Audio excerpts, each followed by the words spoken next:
சொல்லிக்கொள்ள உம்மை விட யாருமில்ல. சொத்து என்று அள்ளிக்கொள்ள உம்மை விட்டா யாருமில்ல. இயேசுவே இயேசுவே எல்லாம் இயேசுவே. உம் கிருபையினால் நான் பிழைத்து கொண்டேன். உம் பாசத்தினால் நான் திகைத்து போனேன்.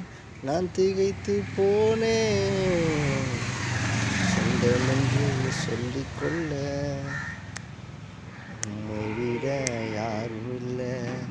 இயேசுவே இயேசுவே எல்லாம் இயேசுவே இயேசுவே இயேசுவே இயேசுவே எல்லாம் இயேசுவே.